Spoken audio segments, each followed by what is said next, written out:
Bonjour à tous et bienvenue dans ce nouvel épisode de la série Comment faire un plan de zombie sur Unity. Et aujourd'hui, nous allons faire le deuxième épisode sur les ennemis et on va donc s'attaquer aux animations et, euh, et à d'autres trucs relatifs aux ennemis, comme par exemple les attaques, etc.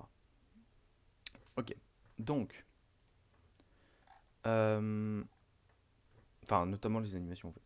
Bref, hop, en fait j'ai même pas ouvert Unity, mais enfin Visual Studio, mais de toute façon on n'en aura pas besoin maintenant.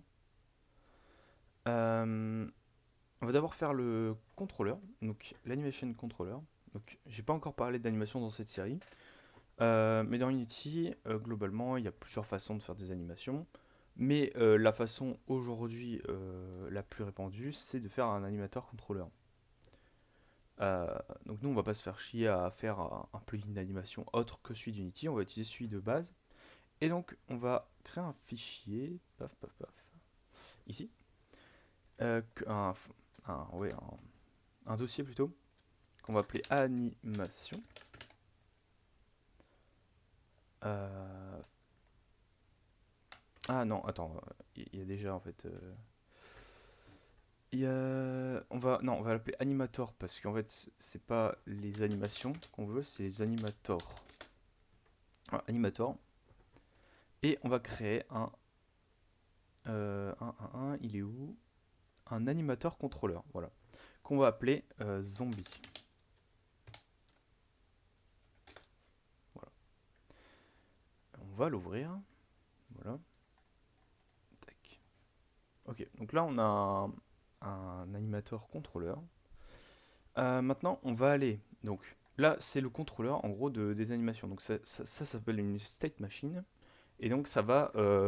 C'est un algorithme qui va choisir l'animation qu'il faut être jouée. Qui doit être jouée, putain, je sais pas parler français. En fonction de plusieurs paramètres donc qu'on pourra définir ici. Donc, hop. euh, Donc ces animations, on en a deux principalement. C'est quand le zombie marche et quand le zombie attaque. Donc pour ce faire, on va aller dans notre package où on a nos RPG Monster Partner PBR PolyArt. Ici, on va aller dans animation. Euh, alors, c'est Chess Monster, oui, j'avais oublié. Ok. Donc là, on a 1 milliard d'animations. Donc c'est plein de fichiers différents parce que c'est... Enfin bref, c'est comme ça. Mais en gros, nous ce qu'on veut, alors pour des raisons de simplicité, c'est qu'on va renommer les animations. Parce que là, en fait, le problème, c'est que en fait, l'animation elle s'appelle attaque 01. Mais si tous nos ennemis, donc si on a 20 ennemis et que tous les ennemis ils ont attaque 01 en nom d'animation, ça va être de la merde. Donc, on va renommer attaque 01. Donc, vous pouvez lire l'animation, vous voyez que c'est ça. En zombie chest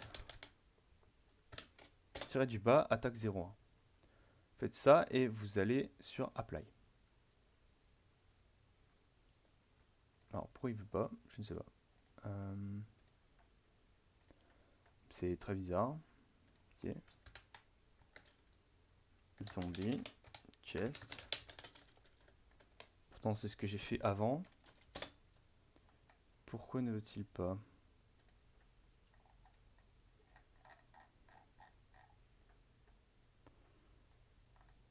Bah il a l'air d'être renommé. Non. Ok, c'est très bizarre. Bon, déjà on va le renommer ici. Zombie chest attaque 01. Et du coup, l'animation de walk forward, celle-là.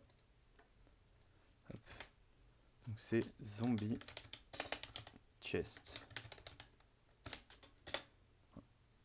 Ici, on va. Je vais réessayer, hein.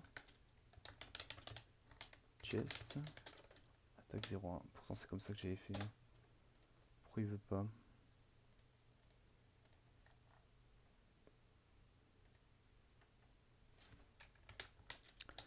Bon, au pire, c'est pas très grave.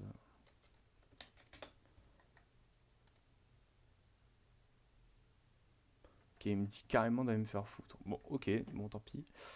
Tant pis, tant pis. Bref, je regarderai après pourquoi ça marche pas, mais c'est très bizarre. Donc, ici, on va glisser attaque 0-1 et walk forward dans l'animator. D'ailleurs, en vrai, en fait, je suis un peu con parce que j'aurais pu faire sur la préfab. Je vais mettre la préfab du zombie. Okay. Donc ici, il a un animator et ici, on va lui mettre le zombie. Voilà. Hop, et normalement, si je fais ça, bon là, il avance parce que voilà, mais il play l'animation. Ok. Donc vous voyez que en gros, là, l'entrée est reliée à attaque 0-1. Comme il n'y a aucun comportement qui est codé, hop, il fait ça, et il fait attaque 0-1, donc du coup, il fait l'animation de base. Voilà. Bon, là, j'ai pas apply la préfab, donc ça le fait pas. Mais si j'apply, vous voyez que même le chest qui va arriver ici, voilà, il le fait. Ok, donc, tac. Nous, on va mettre walk en default layer, default state. Hop, parce qu'on veut que c'est l'animation de base qui est jouée. Et après, donc, on verra. Donc, ce qu'on va faire, là, c'est que on va ouvrir, et d'ailleurs, je dois encore modifier ça. Hop, voilà. C'est qu'on va ouvrir Visual Studio et qu'on va rajouter le fait de jouer les animations quand on attaque. Donc, s'il veut bien.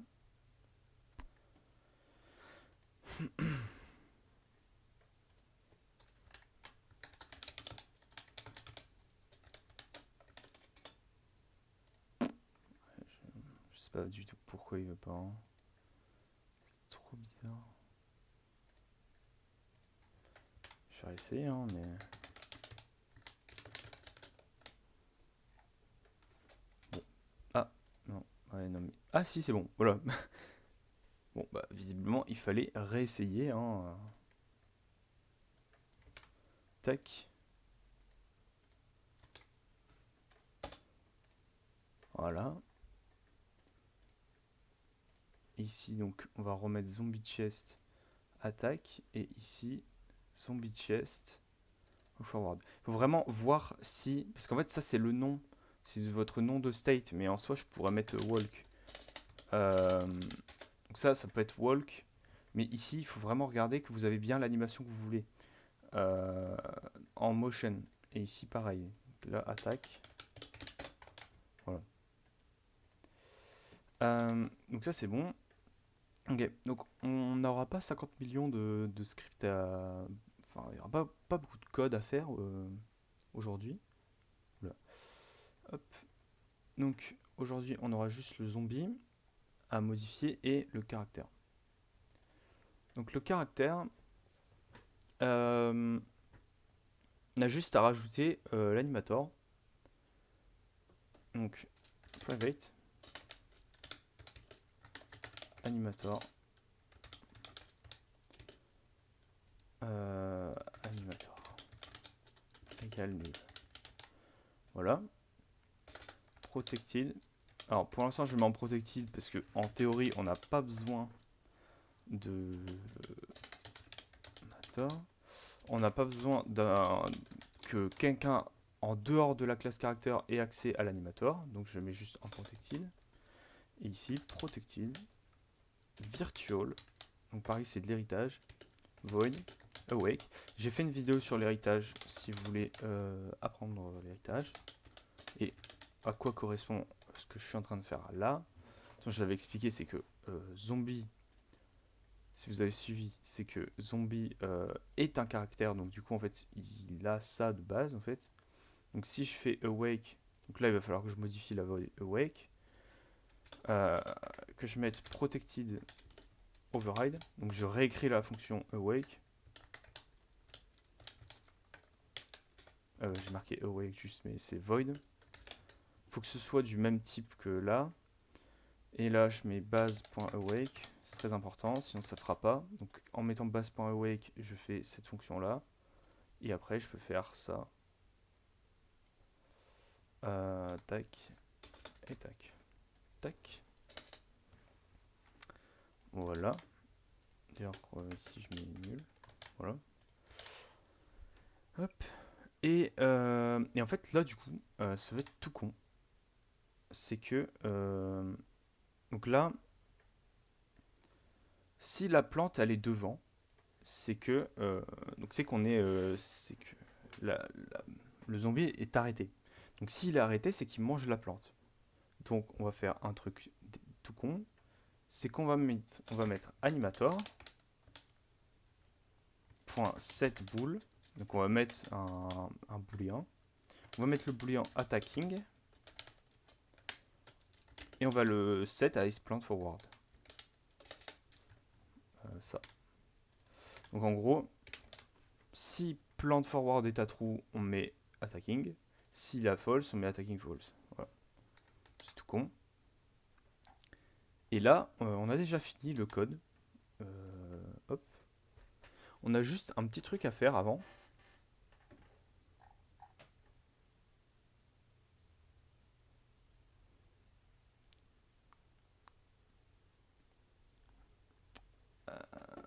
Hop.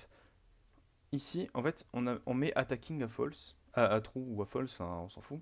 Mais on set le bool attacking. Sauf que le bool attacking, ici, il n'existe pas. Il faut aller dans paramètres. Ici, on crée un bool. Attacking. Et ici, on va créer un lien entre walk et attack. Donc, on fait make, clic droit, make transition. On va dans attack. Ici, le lien. Bon, pour l'instant, on s'en fout des paramètres, mais on va mettre une condition. Condition, c'est que attacking soit true. Et ici, on va faire un autre lien. C'est que ici, condition, c'est que attacking soit à false. Donc si on est en attaque et que attacking est false, on va ici à walk. Voilà.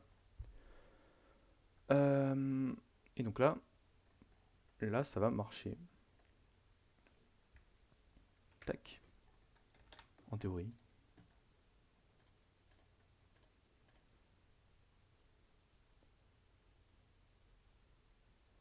Voilà. Vous voyez. Et si j'enlève la plante... Bon, voilà, qui continue de faire. Bon, le seul bémol étant que l'attaque est un peu trop rapide. Et que ici, il y a une transition peut-être un peu trop grande. Donc on va mettre point 1 de transition. Ouais, voilà.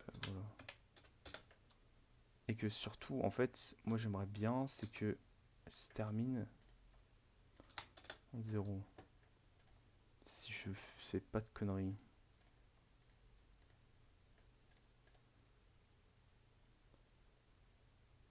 Ok, non, je suis... Bon, au pire, c'est pas grave, on va remettre comme avant. Hop.